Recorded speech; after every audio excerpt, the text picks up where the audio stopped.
Let's talk about the Wildwood Open, day one.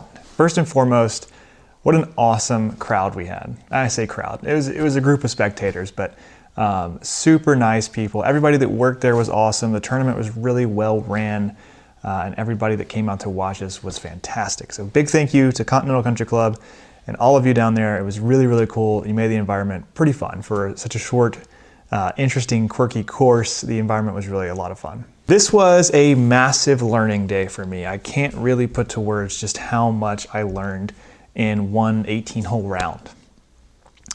For the first time in this journey, and maybe the first time in my life, my swing wasn't the problem. And I wasn't prepared for that. Like, I kind of just approach every day, every round with the idea that I'm gonna have to figure something out and be scrambly and dirty and just make it work. And I was on the range just puring everything. Just shot after shot. I was getting bored of hitting good shots. I didn't hit a single ball in the range, which is just unheard of for me. And I wasn't mentally prepared to play well. So my mind was the problem. I played down to what I perceived to be my talent, my skill level, my worth.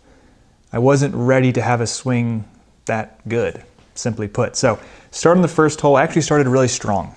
Hole one, short par 5, just bomb a driver over the corner, actually through the fairway. And I'm sitting here looking at 122 yards to the pin. Yes, that's right, that's my second shot. I have a knockdown 50-degree wedge for my second shot into a par 5. Pulled it a little bit. Nonetheless, we two-putt for a pretty solid birdie to start. Hole 2, I take a driver out and nearly drive the green. Not my best chip shot in the world, just club went straight under the ball, and then we're putting for birdie, 2-putt par. Hole 3, a little bit of a scary tee shot here with water on the right, hit a perfectly judged knockdown 9-iron, hole high. All right, this is where things start to go off the rails. We're sitting on the green on hole 3. I'm playing with 2 former D1 athletes, D1 golfers, and I'm tied with one, beating the other. And my mind starts to think, what the hell are you doing here? You should not be tied with these guys. You shouldn't be driving next to them, out driving them. This is not how this is supposed to go. You don't come from anything. You started a year and a half ago as a 6 handicap with 0 followers. These guys are better than you. What are you doing? And that was a weird thought. That was an interesting thought that I wasn't ready for. With all of the journey up until this point, with all of my mental health background, I had failed to consider that at some point we would reach this stage where my swing would actually be good enough. And I would have to compete. It wouldn't be chasing all the time. And I guess just in your mind, when you visualize this part of the dream, you're like, oh yeah, then I'll get good and start competing. But then you don't really think about what it's like to do that. So that was a very interesting thing for me. Got scared of the putt, 3-putted, bogey. Hole 4 was a real turning point. It was a make or break point, really, I guess. I'm sitting there in the trees after a wayward iron shot off the tee. And I try to take a pretty aggressive line out of the trees, and it just clips a branch and falls straight down. At this point, I've got a 3rd shot to the green, and I just duff it. Club under the ball, total chunk, leave it short. And I'm sitting there in full panic mode. All of a sudden, I'm like, where's my swing gone? What's happening? I'm taking too long. I shouldn't be with these guys. They're gonna judge me. They're annoyed that I'm here. And I had to take a really, really deep breath and a really, really deep look inside myself at that point. All I was thinking was just get out of this hole. Let's just get out of this hole and move on and try to find the center of the club face on the next one. And that's what I did. I doubled that hole, really unfortunate. It's all mental. The next hole, I just made a scared swing and I pulled it left, gave myself no look at the green, hit another tree, but then made a key shot. 60 yards out from the green, my 3rd shot to this par 4. I had really been working on my 60-yard and 50-yard wedges before this tournament, and so I hit a really good shot hole high. Then I made a really solid putt that just didn't go in. And I think that's what helped me find my footing again. The little 2-hole panic kind of passed, and we were on to the rest of the round. Holes 6 through 9, I hit some good shots, but I wasn't scoring well. I left myself short-sided a few times, and putts just weren't going in. I mean, we're going to see that over the next couple of days here. I had so many lip outs in these 2 days, so I just wasn't really trusting the starting line of the putts. Finished the front 9-4 over with a 40, and honestly, could have been a lot worse, could have been a lot better.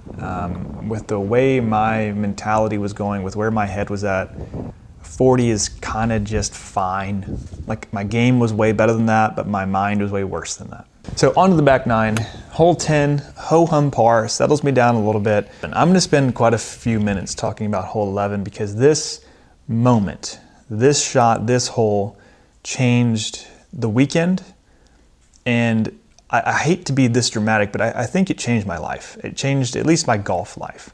So what happened on hole 11? Hole 11 is a dogleg right par 4.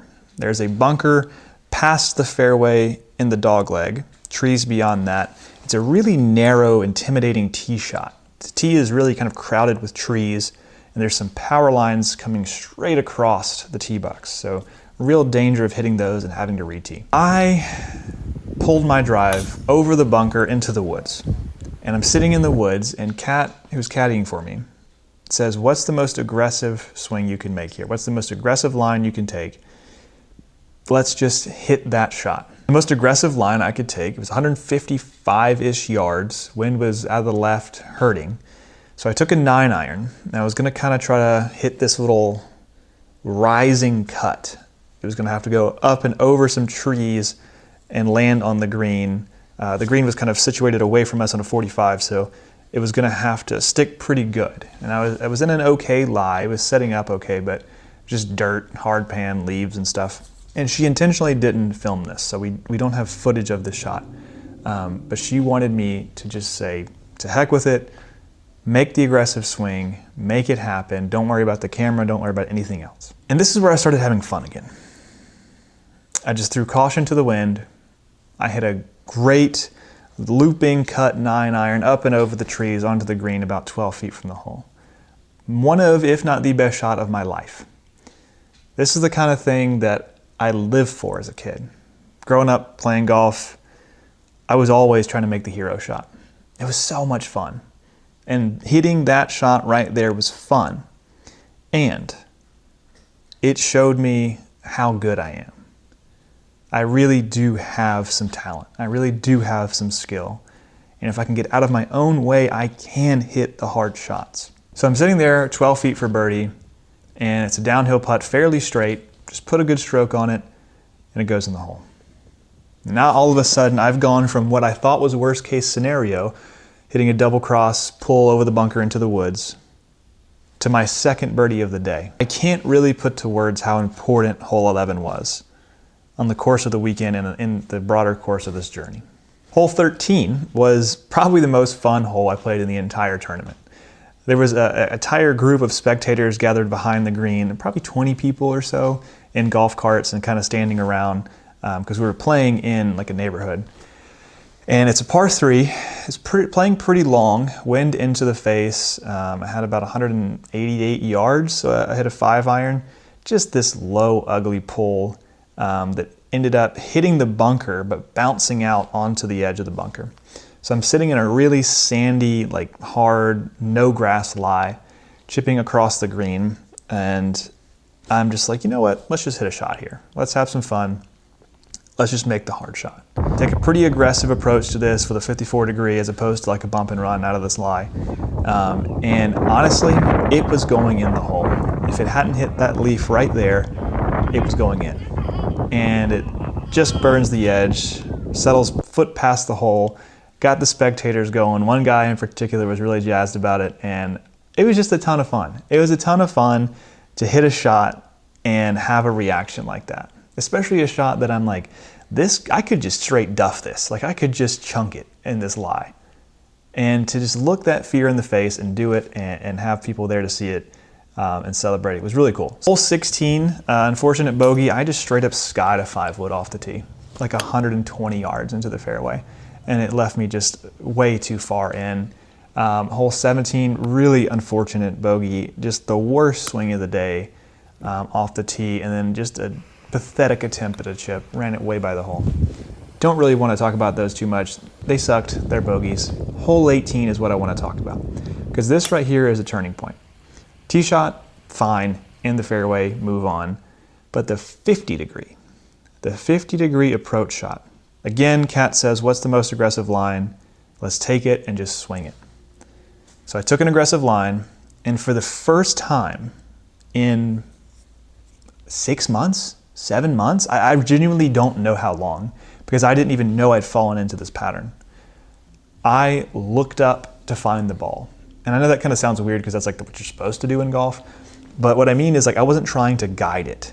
I spent so much time knotting myself up mentally, trying to guide every shot that I hit, instead of just swinging and then looking up to find it. And on that swing, I did it. I said, let's just swing and find out where it goes. So I swung, and then I genuinely was like looking for it. I saw it in the air, and I was almost surprised. There was this element of surprise where I was like, I let go of some of this perceived control, and the ball still got in the air. And I was genuinely surprised seeing this ball fly through the air. That I could still hit a shot without bearing down and trying to guide and control every little piece of the swing. So it's a little bit of a pull, ends up on the back of the green. I hit a really good putt coming down the hill, just missed on the low side, and we tap in for a par. Boring par, but a 1/37 on the back nine. So fighting back from feeling like I don't belong, from feeling like I shouldn't be here, from feeling like I'm in the way, from not being mentally prepared to play well. Pretty solid back nine.